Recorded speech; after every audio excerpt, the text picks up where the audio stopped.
Hi everyone, my name is Liz Wetmore and today we're going to be making homemade almond milk.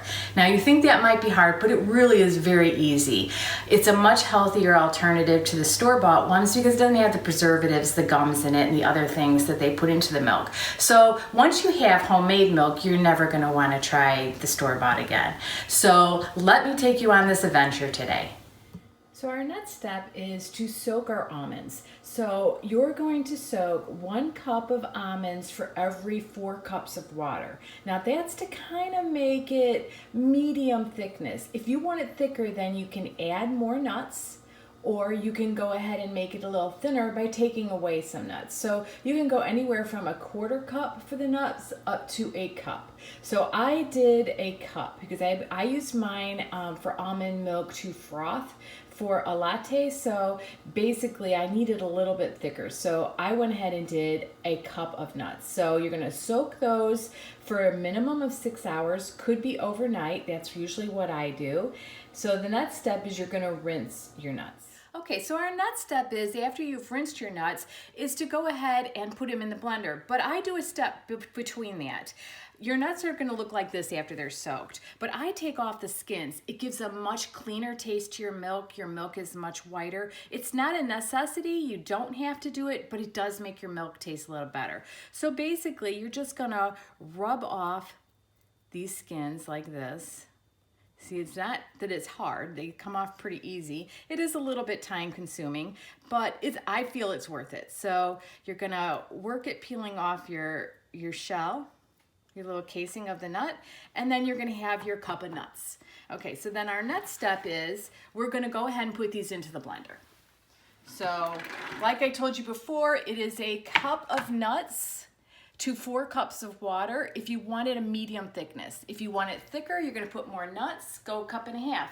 If you want it thinner, you can go anywhere down to 1/4 cup. It's really gonna be a trial and error, so you're gonna need to make a couple batches and see what you like. So our next step is then adding the water. So we're gonna add 4 cups of water to our blender. Now, for your blender, you're gonna need a pretty high-speed blender. Mine is the Breville Fast and Furious.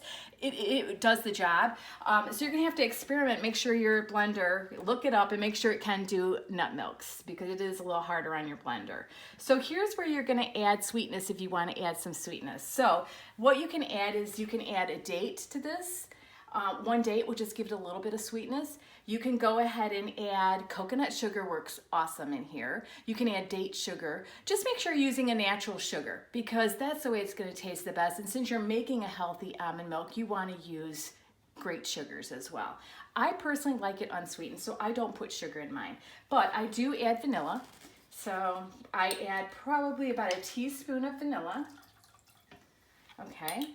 And then I always add a little bit of salt to mine. It gives it a much nicer flavor. So I do about 1/4 teaspoon, and I use the pink Himalayan salt. It's the nicest salt. Go ahead and put that in. Seal up your blender, and I'll see you back in 2 minutes. Okay, so now we're back from blending. We blended for 1.5 to 2 minutes, depending on your blender. So mine takes about 2 minutes. So basically, once you get it all blended, your next step is going to be you're going to get a nut bag. Sorry, you can use cheesecloth. That's what I was referring to, or you can use a regular nut bag, and you can get these on Amazon. They're very inexpensive and they work great. What I do for mine is I make sure that I turn it inside out when I'm doing it, so that the seams are on the outside because it's a lot easier to clean my bag at the end. So basically, you're going to take your bag. And there's different types of bag. You can get, this is kind of like a silicone almost. I mean, it's very easy to wash. So you go ahead and you put that in your bowl, okay? And then you're gonna take your blender, your blended milk, and you're gonna go ahead and pour that all into your bag. Okay, here's where you want to make sure you got really good clean hands. I've just washed mine. So you're going to take and you're going to squeeze out all of the milk. So we're going to get it. You want to make sure you squeeze every drop out of it you can. So it takes a few seconds to get everything out. And all of the meat from the almonds won't go to waste, because if you check back in a couple weeks, I plan on making a cookie recipe with all of this meat from the almonds. So we don't want to waste anything. So keep checking back on my Friday videos and you'll see what to do with the pulp. But in the meantime, you can throw it in the freezer and it freezes perfectly fine. So once you get it all squeezed out, okay, I think I'm pretty good right here. Now you have your milk, okay? And so I put that into, let me just wipe my hands off here. I put that into a mason jar. You can put it into any kind of container with a lid, and it will store 3 to 4 days in the refrigerator. So basically you just put that in and you're all set to go.